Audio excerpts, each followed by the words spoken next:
Why just kill someone normally? You can do it in style.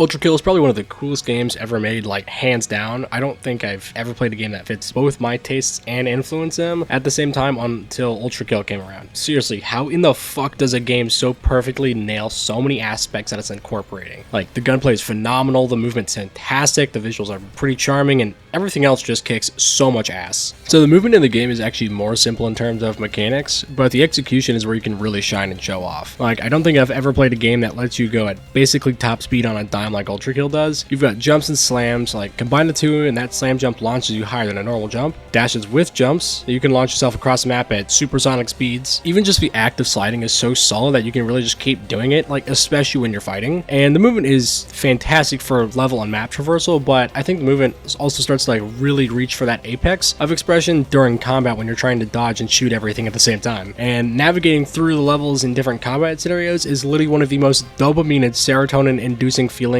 of all time. But the game also has a timer for levels. Now, while I don't really speedrun the levels myself in the game, it's still super fun trying to lower your run times just by trying to find skips and tricks in levels, and this is where the actual skill expression for movement can come in. While I know I said it can start to reach for that apex in combat, this is where that apex is actually hit at, is when you're trying to speedrun these levels. Like, while playing some of these levels casually, you'll probably finish them in a couple minutes, but like, if you take the time to learn the levels a bit, you'll find there are several built-in shortcuts that you can take a level that's over 5 minutes long and bring it down to under 2 minutes. God, does it feel so good when a developer adds movement like this and then also adds shit to help speedrunners. Next up is learning how to best spill blood.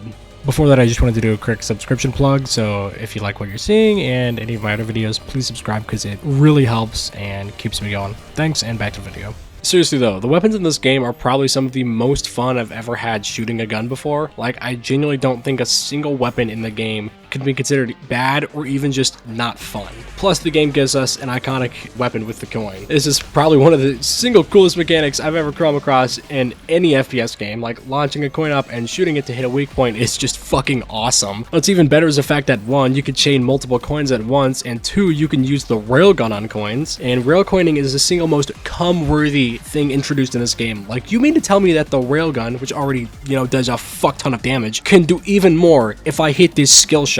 Like, I think you know where this is going. That's just 2 of the game's weapons though. The machine guns have a magnet so you can shoot a bunch of bullets out that hum around it, and the shotguns are super cool too since you can parry your own shot if you time it really quickly as soon as you shoot so that the bullets explode on impact. And similar to my last video on VA Proxy, the parries in this game are only really viable within a small window, but you can parry on a dime.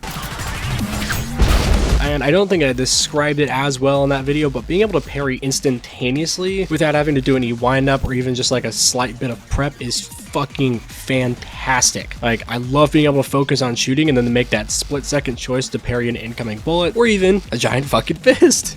Parries in this game are also great though, since it reflects whatever projectile is shot at you back at the attacker in an explosive fashion. The last thing I must talk about is this game's soundtrack, and that's the music that's been playing in the background the whole time for the video. And a lot of people already know the song Cybergrind by Megan Echo, which I will remind you is absolute peak. The rest of Ultra Kill's soundtrack is also phenomenal though. Heaven Pierce Her was another composer for the game and made songs like The Death of God's Will, Pandemonium, War, Altars of Apostasy, and many other songs. One of my favorite songs though is Tenebrae Rosso Sangue by Kijin Church, just another all-round solid piece of music. All of the music in the game is fantastic enough by itself, but pairing it with the gameplay that's actually happening makes it hit so much harder because everywhere the music is used, it perfectly suits whatever you're doing, whether that just be, killing people or solving puzzles. That's all I've got for now on this game, but I wholeheartedly love this game so much, I cannot recommend it enough. And with that though, I hope you have a good morning, good afternoon, good evening, good night, and I'll see you again real soon.